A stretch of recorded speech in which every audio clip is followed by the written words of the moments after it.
এই দেখেন কত সুন্দর একটা একটা জগের মতো হয়ে গেছে পানি রাখার জন্য, পাত্র যেরকম থাকে সেরকম। আসসালামু আলাইকুম, সবাইকে স্বাগতম জানাচ্ছি গ্রাফিক ডিজাইন ফ্রি কোর্সের দ্বিতীয় ক্লাসে। আমরা গত পর্বে এতটুকু পর্যায়ে ছিলাম। এখন অনেকের প্রশ্ন আসতে পারে যে ফাইলটা আমরা কিভাবে সেভ করব। সো সেই ক্ষেত্রে ফাইল থেকে সেভ এজ এবং আপনার নির্দিষ্ট লোকেশনে ফাইলটা সেভ করতে হবে। সো ধরেন যে আমি এখানে সেভ করলাম 1 দিয়ে, আমি এখানে 1 লিখে সেভ করে দিলাম। গ্রাফিক ডিজাইন ফ্রি কোর্স ওই ফোল্ডারে আমি 1 লিখে বা ক্লাস 1 বা যেভাবে আপনার ভালো লাগে সেভাবে আপনি নাম্বারিং করে সেভ করে ফেলবেন। ওকে, সেভ হয়ে গেল। এটা হচ্ছে মেইন ফাইল, সোর্স ফাইল, অর্থাৎ এটাকে বলা হয় সোর্স ফাইল, যেটা পরবর্তী সময়ে আমি চাইলে এডিট করতে পারবো।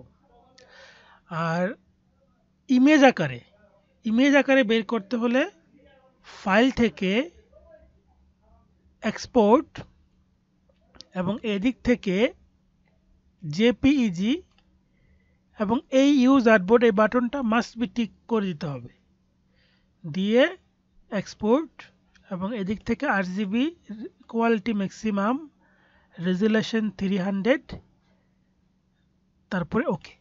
এভাবে হচ্ছে আমাদেরকে ফাইলটা সেভ করতে হবে। সেভ করলে আমরা হচ্ছে আমাদের কাঙ্ক্ষিত যে ইমেজটি দেখেন এই যে এটা পেয়ে গেলাম। এটা হচ্ছে জেপিজি ইমেজ, যেটা আপনি ফেসবুকে শেয়ার করতে পারেন, হোয়াটসঅ্যাপে শেয়ার করতে পারেন। আর এটা হচ্ছে মেইন ফাইল। অর্থাৎ সাপোজ আপনি মনে করেন যে এটা একটা ক্লায়েন্টের জন্য করেছেন, তাহলে ক্লায়েন্টকে এটা দিলেন এবং ক্লায়েন্ট সোর্স ফাইল চাইলো। সেই সোর্স ফাইলটা হচ্ছে এইটা, যেটা এআই, অর্থাৎ ইলাস্ট্রেটরকে সংক্ষেপে এআই বলা হয়, অ্যাডোব ইলাস্ট্রেটর এআই। এই যে এখানে এআই লেখা আছে, ক্লাস 1 ডট এআই। তো এইটা হচ্ছে মেইন ফাইল বা সোর্স ফাইল বলা হয়। অর্থাৎ আমি যদি এইটা এখন কেটে দিলাম, আমি কিন্তু এই মেইন ফাইলটা আবার ওপেন করতে পারবো। ওপেন ইলাস্ট্রেটর, এভাবে আমি ওপেন করতে পারবো। দেখেন ওপেন করলাম, আমি চাইলে ডাবল ক্লিক করে কালার চেঞ্জ করতে পারবো। অর্থাৎ যে সোর্স ফাইলটা থাকবে সেটা যেন পরবর্তী সময়ে কোনো পরিবর্তন করার জন্য আপনি এডিট করতে পারেন, সেজন্যই সাধারণত সোর্স ফাইলটা রাখা হয়। দেখেন আমি কিন্তু চেঞ্জ করে ফেললাম। তাহলে এই বিষয়টা আপনারা খুবই গুরুত্ব সহকারে বুঝতে পারছেন আশা করি। এবার আমরা এটা ক্লিয়ার করে দিচ্ছি। এবার আমরা কিছু 3D টেকনিক দেখি। যেমন আমি এদিক থেকে একটা বৃত্ত নিচ্ছি, ইলিপস টুল, এটা ছোট্ট বৃত্ত নিলাম এবং স্ট্রোক কালারটা অফ করে দিলাম। স্ট্রোক কালারে কোনো থাকলো না, স্ট্রোক কালার নান রাখবেন। আর ফিল কালারের জায়গায় ধরেন যে আমি এদিক থেকে গ্রিন কালার দিলাম। ওকে, সিলেকশন টুল, এই বৃত্তটাকে সিলেক্ট করে ইফেক্ট থেকে 3D এবং রিভলভ, তারপর আমি প্রিভিউটা অন করে দিচ্ছি। এই দেখেন একটা 3D অ্যাপেলের মতো হয়ে গেছে। এবং এটাকে চাইলে আপনি এইখানে কাস্টমাইজ করতে পারবেন, বা ওকে দিয়ে এই অ্যাপেলের শেপটা চ্যাপটা করে দেন, এই দেখেন, বা একটু এরকম করে দেন, একটু ডাউন করে দেন এরকম। আবার চাইলে এটাকে আপনি রেড কালার করে দিলে রেড অ্যাপেল হয়ে যাবে। দেখেন এরকম করে 3D শেপগুলো কিন্তু খুব সহজে তৈরি করা যায়। দেখেন এটা আছে, আমরা পেন টুল দিয়ে একটা শেপ নেই, এই যে পেন টুলটা নিলাম, ভালো করে খেয়াল করবেন। পেন টুলে ক্লিক করলাম, এবার এখানে ক্লিক করে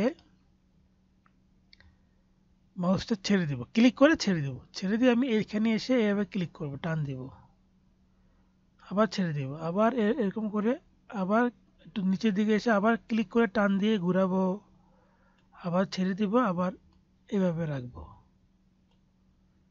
দেন সিলেকশন টুল, এবার এই শেপটাতে বাইরে ক্লিক করে শেপটা আবার সিলেক্ট করব, ফিল কালারটা অফ করে দেব।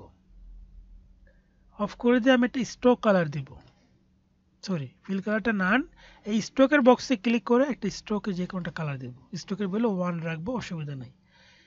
এবার এই শেপটাকে সিলেক্ট করে সেম ইফেক্ট অ্যাপ্লাই করব, effect 3D revolve, preview on করে দিচ্ছি। এই দেখেন কত সুন্দর একটা একটা জগের মতো হয়ে গেছে পানি রাখার জন্য, পাত্র যেরকম থাকে সেরকম। সো এভাবে কিন্তু আমরা খুব সহজে 3D শেপগুলো কিন্তু তৈরি করে পারি। ঠিক একইভাবে আমরা যদি আরো কিছু এক্সপেরিমেন্টাল শেপ নেই, এখান থেকে নিলাম, এখান থেকে এভাবে এভাবে এসে ঠিক এভাবে দিয়ে দিলাম, দেন সিলেকশন টুল। এবার এই শেপটাকে ক্লিক করে এটা নতুন কালার দিচ্ছি।